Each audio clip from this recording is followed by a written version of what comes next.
Watch, drones, watch!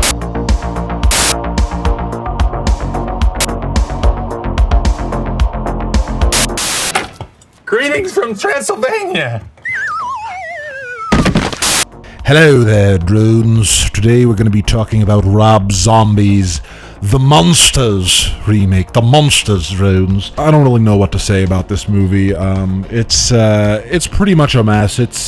It's pretty much a disaster. I mean, it's, first of all, it's Rob Zombie's first PG-rated movie, and obviously he has a love for, the 60s TV show, The Munsters. He obviously has a love for, old school monster characters, as you can see. But really, I think the best way I can summarize this movie is it really looks and feels and operates more like a music video than anything else. Like, this is something that you would throw on at a Halloween party in the background with no sound and just play music over it, and it would probably look pretty cool.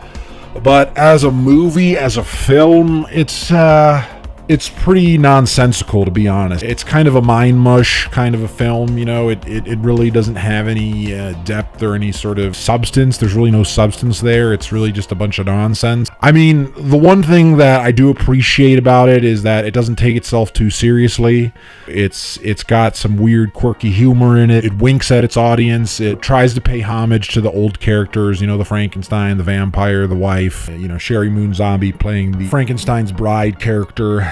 Also, I'm not so sure about Rob Zombie's wife, Sherry Moon Zombie. I mean, she is talented in the realm of horror. We've seen that. But I just don't think she was really up for this sort of PG-rated comedy role.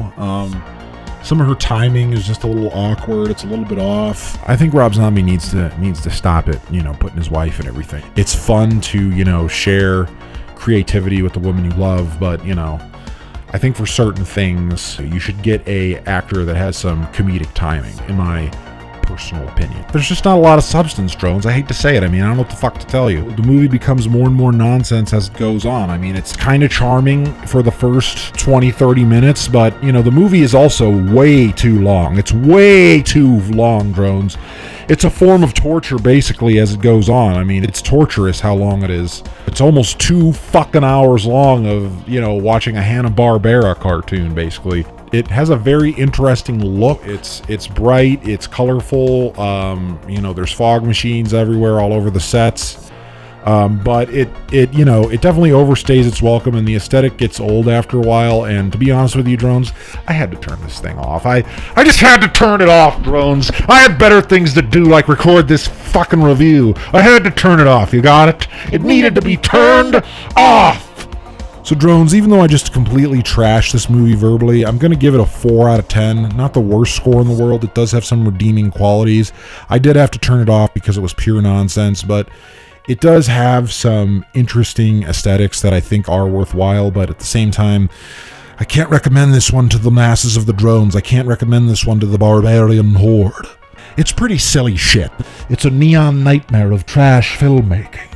There's some fun to be had. There's some laughs, but really, like I said, this is something that you should just throw on in the background of a Halloween party, play some music, and use it as kind of a background sort of moving art piece, if that makes any sense. So listen, drones, you need to like, you need to comment, you need to subscribe. I'm sick of this 22 subscriber shit. Okay, this is excellent content. I'm bringing you excellent opinions, and I'm saving you from having to watch this goggly gook trash. So subscribe now! Watch, drones, watch!